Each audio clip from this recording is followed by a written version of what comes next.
Assalamualaikum. Apa kabar teman-teman? Seorang cewek agen asuransi yang cantik bahenol namanya Satuni datang ke rumahnya Bondet. Ketuk pintu. Kula nuwun, permisi. Dibuka pintunya sama Pak Bondet.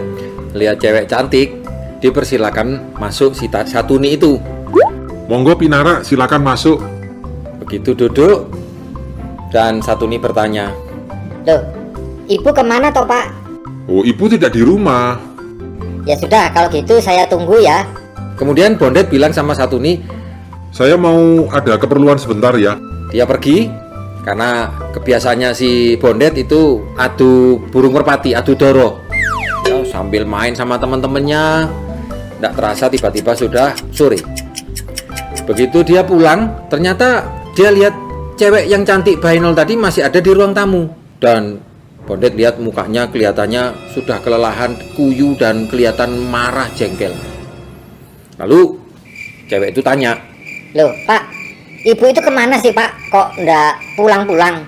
lalu Bondet bilang, Loh, ibu itu pergi ke kuburan, Dik. Oh gitu. Lah ini sudah sore Pak. Kira-kira nanti kembalinya ibu kapan ya Pak ya? lalu Bondet bilang, Wah, ya ndak tahu apa mungkin dia bisa kembali. Om sudah 15 tahun itu dia ndak pernah kembali dari kuburan.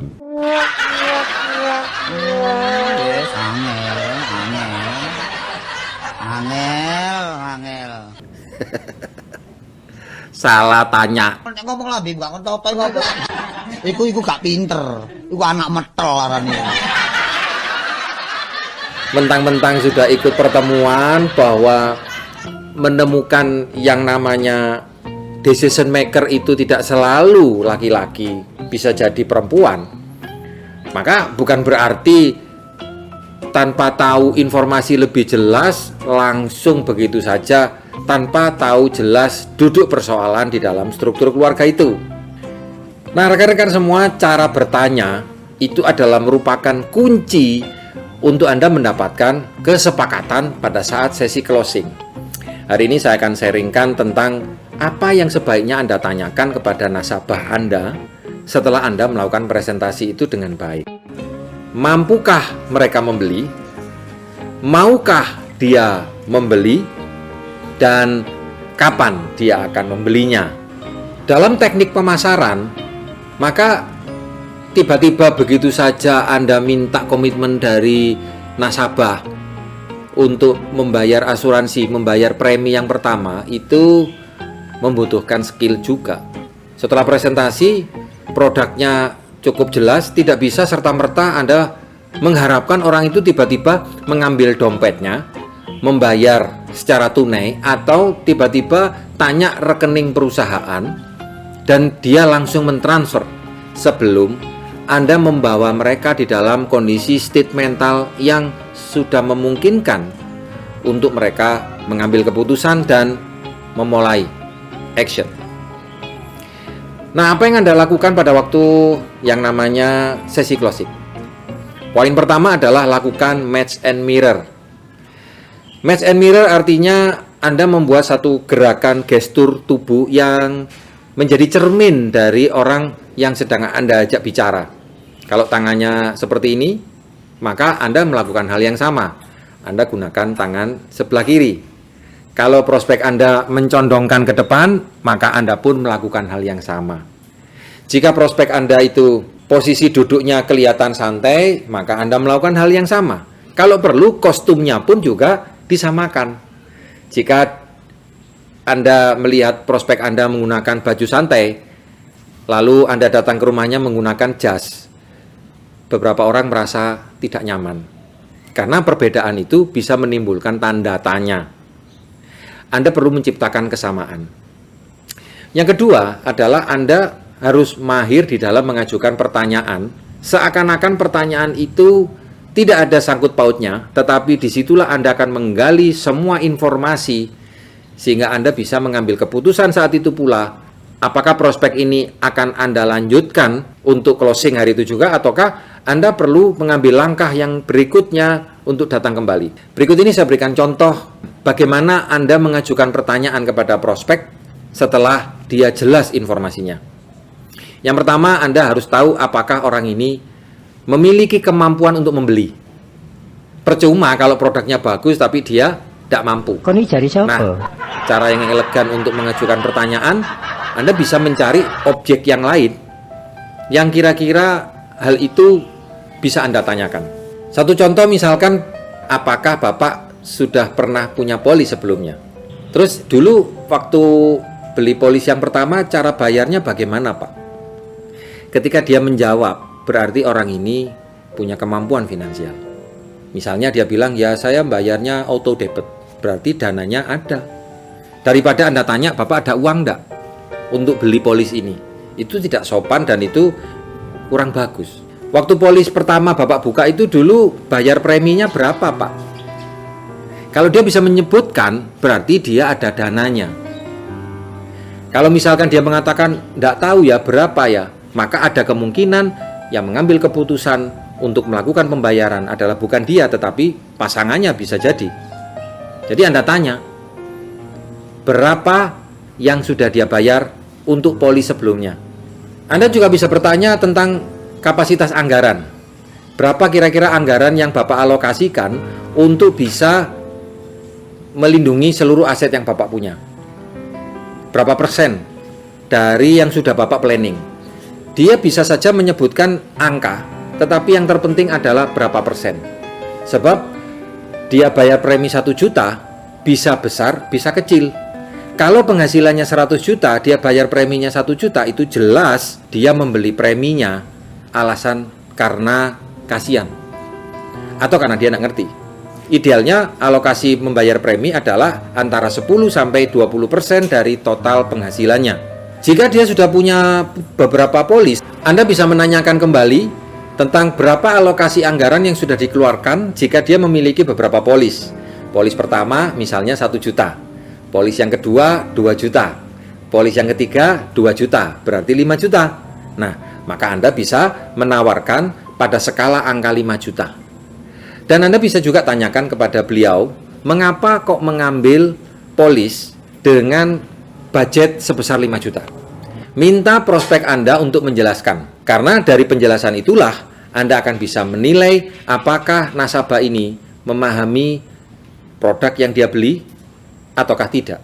Yang berikutnya adalah apakah polis yang telah dia beli betul-betul bisa menyelesaikan masalahnya dia dari X menuju Z.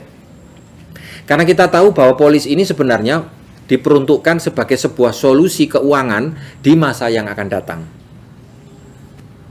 Jika dia bisa menjelaskan, maka Anda ketemu nasabah yang tepat. Semakin bagus nasabah itu memiliki alasan mengapa dia harus memiliki asuransi, maka semakin tepat pula Anda menjadi partnernya. Dan nasabah yang seperti itu cenderung dia menjaga proteksinya sesuai dengan kontrak yang sudah disepakati. Itulah sebabnya mengapa banyak sekali orang punya polis tiba-tiba berhenti di tengah jalan karena dia tidak tahu manfaatnya, dia tidak tahu berapa nilainya, dan dia tidak tahu apa yang harus dilakukan setelah dia mengeluarkan uang ini. Kita tahu bahwa asuransi merupakan salah satu strategi untuk melindungi agar aset atau utang Anda itu tidak menjadi bertumpuk-tumpuk, karena asuransi bisa menjadi cara untuk melunasi hutang yang Anda punya jika kita mengalami sakit kritis, atau agar supaya aset Anda tidak punah terjual hanya karena Anda tidak punya proteksi dana tunai. Berikutnya Anda bisa tanya apakah anggaran untuk memiliki polis baru sudah tersedia ataukah belum. Perhatikan bagaimana dia menjawab. Kebanyakan prospek akan mengatakan belum. Apa yang Anda lakukan? Anda tanya mengapa. Mengapa belum? Perhatikan apa yang dia jawab. Ketika dia menjawab, Anda bisa mempersempit dari jawaban itu, apakah perlu direncanakan terlebih dahulu untuk menambah anggaran, ataukah tidak perlu direncanakan? Apa relevansinya? Kadang-kadang ada orang itu yang harus menghitung dulu plus dan minnya, harus menghitung dulu besar dan kecilnya. Ketika orang itu sudah mulai menawar, maka dia menunjukkan buying signal. Ketika nasabah itu mengatakan ini terlalu besar anggarannya atau ini terlalu kecil anggarannya, ya umumnya sih terlalu besar anggarannya, Anda menunjukkan Anda sudah melihat adanya buying signal. Anda juga bisa bertanya kepada nasabah tentang dia membelinya dari siapa atau dari perusahaan mana. Anda bisa tanyakan mengapa Bapak membelinya dari dia. Keputusan untuk membeli polis asuransi kepada agen asuransi itu bermacam-macam. Ada yang membeli karena dia ditawari, ada yang membeli sebagai konsekuensi karena dia mengajukan kredit di bank. Dan kita tahu, semakin kuat alasannya, maka semakin lengkap informasinya. Misal, nasabah itu mengambil dari polis asuransi yang berwarna merah. Anda bisa tanya, mengapa Bapak kok memilih yang warna merah? Atau yang berwarna kuning, mengapa Bapak memilih yang warna kuning? Atau yang warna hijau, mengapa Bapak memilih polis warna hijau dari agen ini? Perhatikan jawabannya. Hasil jawaban itu bisa Anda konsultasikan dengan mentor Anda untuk Anda olah menjadi strategi langkah selanjutnya. Selanjutnya, dapatkah dia membeli? Anda bisa mengajukan pertanyaan, biasanya Pak, ketika Bapak sudah memutuskan mengambil polis asuransi, prosesnya biasanya bagaimana? Apakah cukup Bapak memutuskan sendiri ataukah biasanya Bapak merundingkan dengan sekretaris Bapak, dengan manajer keuangan, ataukah dengan pasangan Anda? Cari tahu, dia mekanisme habitnya di dalam memutuskan keuangan itu seperti apa. Jadi jangan keburu langsung ditawari polis sebelum Anda tahu kebiasaan nasabah ini. Anda juga bisa bertanya kepada nasabah itu, biasanya siapa saja yang Bapak libatkan untuk mengambil keputusan. Saya dulu pernah bekerja di industri otomotif. Membeli mobil, ternyata keputusan itu tidak semata-mata dari yang punya uang. Bisa dari anak, bisa dari istri, bahkan bisa juga dari orang lain. Tergantung dari mobil apa yang mau dia beli. Nah sekarang kalau Anda mau menawarkan polis asuransi atau polis kesehatan, Anda perlu pastikan polis ini sebenarnya ditujukan untuk siapa? Untuk anaknya?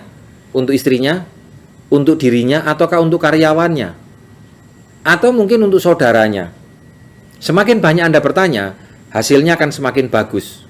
Tapi ingat, bertanyalah hal-hal yang berhubungan dengan apa yang sedang Anda tawarkan. Jangan Anda menawarkan sesuatu yang tidak terkait sama sekali. Misalnya Anda tanya skor sepak bola, Anda tanya gigi tanggal anaknya itu tanggal berapa, kucingnya melahirkan bulan apa, itu tidak ada sangkut pautnya.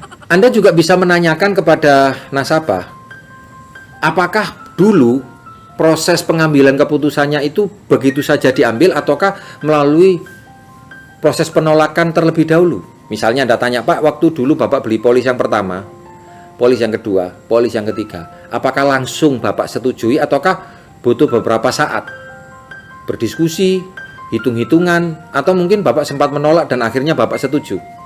Biarkan dia menjelaskan. Karena kita tahu bahwa manusia itu ada beberapa karakter.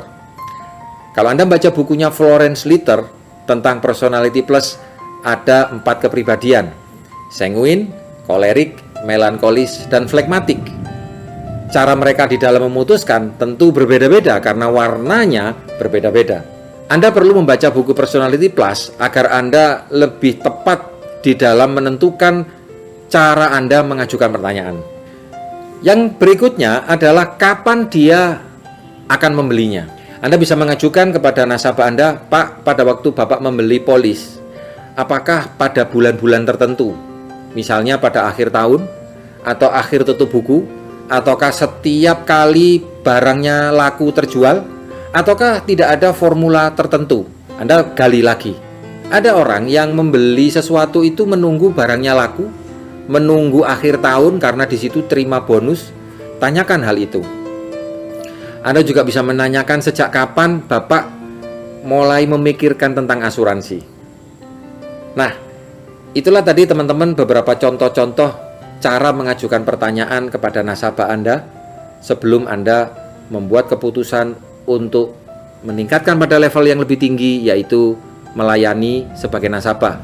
Anda perlu banyak belajar bersama kami di sini. Jangan lupa, silakan Anda tulis komentar di bawah jika Anda punya ide atau punya pengalaman tentang langkah-langkah atau mungkin suka duka Anda waktu membantu nasabah untuk memiliki polis. Silakan Anda tulis di sini. Jangan lupa Anda klik subscribe dan notifikasi lonceng agar Anda dapat informasi dari vlog selanjutnya. Terima kasih. Jangan lupa tanggal 22 Desember kami ada something spesial. Nantikan ada kejutan dari kami untuk Anda. Assalamualaikum. Kau ini jari siapa?